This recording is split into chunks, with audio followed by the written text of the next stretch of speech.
Social science की class में आपका स्वागत है बच्चों। हम कक्षा 6 का लेसन नंबर 5 राज्य, राजा और एक प्राचीन गणराज्य पढ़ रहे थे।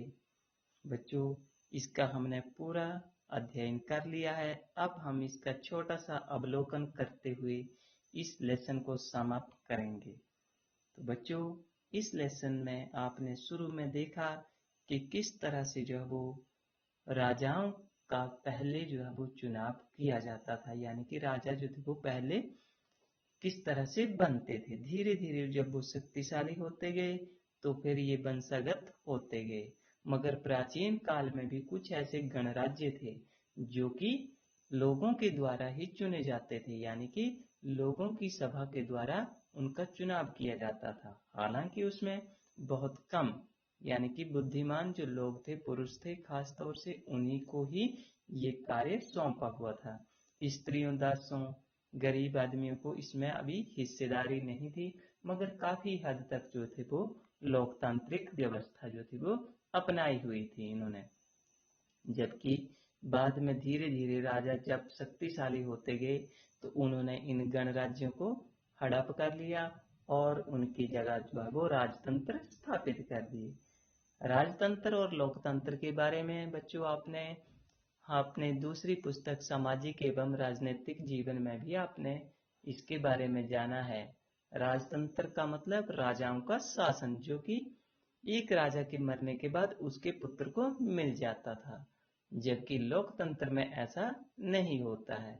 लोकतंत्र में बच्चों हम अपनी मर्जी से अपने राजा का चुनाव करते हैं। तो चलिए लेसन को आगे बढ़ाते हैं और इसको पुनरावलोकित करते हुए आगे बढ़ते हैं।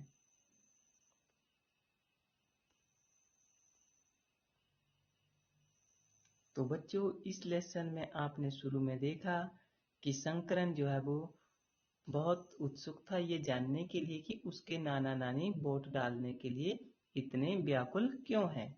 तो उन्होंने बताया कि हम आज अपने राजा का चुनाव करने जा रहे हैं। तो वो ये सोचता है कि हम अपने राजा का चुनाव कैसे करते हैं और क्यों करते हैं। तो ये जानने के लिए फिर हम इतिहास के पन्नों को पलटते हैं। लगभग 50 वर्ष पहले हमारे यहाँ भी जो थी वो लोकतांत्रिक व्यवस्था नहीं थी। 1947 के बाद ही हमने, यानी कि 26 जनवरी 1950 को हमने लोकतांत्रिक व्यवस्था अपनाई। भारत जो था वो गणराज्य बना था। इससे पहले राजा जो थे वो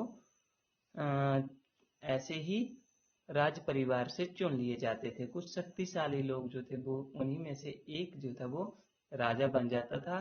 बाद में धीरे धीरे ये जो थे वो शक्तिशाली होते गए थे। अश्वमेध यज्ञों के बारे में आपने जाना कि राजा कई बार जो थे वो अश्वमेध यज्ञ करते थे और अपना एक घोड़ा छोड़ देते थे। जहां तक घोड़ा जाता था वो इलाका राजा का, उसी राजा का हो जाता था। अगर जिस इलाके में घोड़ा गया है अगर उसको जाने दिए तो वो राजा का इलाका, अगर किसी ने रोका तो फिर उसके साथ लड़ाई करनी पड़ती थी। इस तरह से ये व्यवस्था जो थी वो चलती रहती थी। आगे वर्ण व्यवस्था के बारे में आपने देखा कि उत्तर वैदिक ग्रंथों में भी, जिसमें सामवेद, यजुर्वेद, अथर्ववेद इत्यादि जो है उसमें इन सामाजिक व्यवस्था का जो था वो वर्णन देखने को मिलता है। उस समय पूरे समाज को जो है वो 4 वर्णों में बांट दिया गया था: ब्राह्मण, क्षत्रिय, वैश्य और शूद्र। ब्राह्मणों को सबसे उच्च स्थान दिया गया था, जिनका काम शिक्षा दीक्षा देना। जो क्षत्रिय थे वो राजा का कार्य करते थे और लोगों की रक्षा करना उनका कार्य माना जाता था। वैश्य जो थे वो कृषि कार्य और व्यवसायिक कार्यों में जुड़े हुए थे, व्यापार कार्यों में जुड़े हुए थे। जबकि शूद्र जो थे वो इन तीनों जो ऊपर के वर्ण थे उनकी सेवा का कार्य इन्हें सौंपा हुआ था। तो इन्हें सबसे निचले पायदान पर रखा जाता था। उस समय स्त्रियों की दशा जो थी और दासों की दशा जो थी वो शूद्रों के लगभग समान ही थी। उस समय के लोग जो थे वो उनके लोग जो थे उन्होंने अब नए नए बर्तन बनाना शुरू कर दिए थे, जिसमें कि कुछ एक आपके सामने चित्रित दूसरे पात्र दिया गया है उनका उपयोग करते थे। ज्यादातर लोग जो थे वो गेहूं, चावल, धान, जौ, दालें, गन्ना, तिलहन जैसी और सरसों इत्यादि फसलों को उगाते थे। लोग ज्यादातर घरों में मिट्टी के बर्तनों का ही उपयोग करते थे, मगर अब कुछ धातु के बर्तन भी उन्होंने बनाना शुरू कर दिए थे, जिसमें कुछ ज्यामितिक आकृतियां भी बनाई गई हुई थी। महाजनपद। बच्चों, जो पहले राज्य छोटे छोटे होते थे, जब उनका विस्तार हो गया, बड़े बड़े राज्य बन गए, तो उन्हें महाजनपद कहा जाने लगा। जनपद का मतलब होता है लोगों के, जहाँ एक लोगों का समूह रहता था। जनपद यानी कि लोगों की ही व्यवस्था होती थी, लोगों के द्वारा ही की गई होती थी, मगर बाद में ये महाजनपद बन गए और यहाँ पर एक राजाओं का ही राज हो गया, जिसमें कुछ महाजनपद जो आप मानचित्र में भी देख सकते हैं। मगध, बजरी, अंग, कौशल, कौशाम्बी, राजगृह, पंचाल, कुरु, गंधार, तक्षशिला, उज्जैन इत्यादि और बहुत सारे जनपद जो थे वो लगभग 16 जनपद जो थे वो उत्तर भारत में स्थापित थे उस समय। और यहाँ के राजाओं ने अब अपनी राजधानियां बना ली थी और उनकी किलाबंदी करने शुरू कर दी थी, उनको 4 दीवारियों में बंद कर दिया था, इससे ताकि उनका राज्य जो है वो दूसरे राजाओं से भी सुरक्षित रह सके और अपना वैभवशाली प्रभाव भी वो दूसरों को दिखा सके। अब राजा जो थे वो उन्होंने लोगों पर टैक्स लगाने भी शुरू कर दिए थे, क्योंकि अब राजाओं को एक बड़ी सी सेना भी रखनी होती थी और उसका खर्चा को पूरा करने के लिए लोगों पर कर लगाए जाने लगे, टैक्स लगाए जाने लग पड़े। अब उपहारों से कार्य नहीं चलता था, लोगों को फसल का 1/6 हिस्सा जो था, यानी कि फसल का 6ठा हिस्सा, 6th पार्ट जो है वो देना होता था और उसे जो है वो भाग कहा जाता था। इसके अलावा जो कामगार होते थे उन्हें भी टैक्स देना पड़ता था। ज्यादातर ये कामगार जो थे वो श्रम के बदले ही अपना टैक्स जो वो चुका देते थे, जैसे कि बुनकर, लोहार, सुनार इत्यादि राजा के लिए कार्य करते थे। महीने में एक दिन जो है वो उन्हें काम करना पड़ता था। इसके अलावा पशुपालक जो थे, जानवरों से जो भी आमदनी होती थी, दूध, मांस इत्यादि, उस पर भी कर देना पड़ता था। व्यापारी जो थे वो भी सामान को जो खरीदते बेचते थे उसमें भी राजा को टैक्स देते थे। शिकारी जो जंगलों से जो कुछ सामान प्राप्त करते थे उसमें भी वो टैक्स देते थे। इसी तरह बच्चों कृषि में भी कुछ महत्वपूर्ण परिवर्तन हुए, जैसे हलों में अब लोहे के फाल जो थे वो लगाए जाने लगे, जिससे अब मिट्टी को आसानी के साथ खोदा जा सकता था या जुताई अच्छी तरह से की जा सकती थी। अब धान की बुआई जो थी वो रोपण कृषि से होने लगी, यानी कि पौधों को रोपा जाने लगा, जिससे कि फसलों में तेजी के साथ वृद्धि हुई।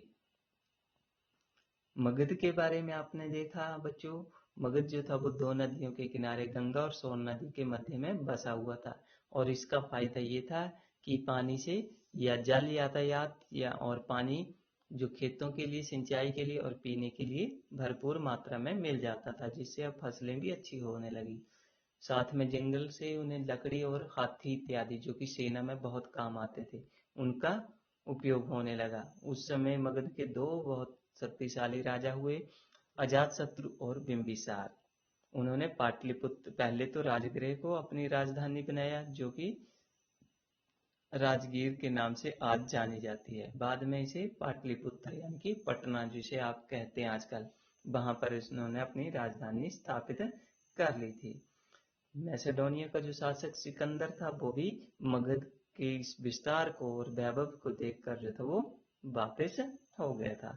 इसी समय के दौरान जो था वो साथ में ही एक वजिस गणराज्य था, वहां पर लोगों के द्वारा ही सारी की सारी व्यवस्था जो थी वो की जाती थी, मिलजुल कर सारे फैसले किए जाते थे, चर्चा की जाती थी, वाद विवाद के बाद ही ये फैसला लिया जाता था कि शत्रु सेनाओं से किस तरह से निपटना है।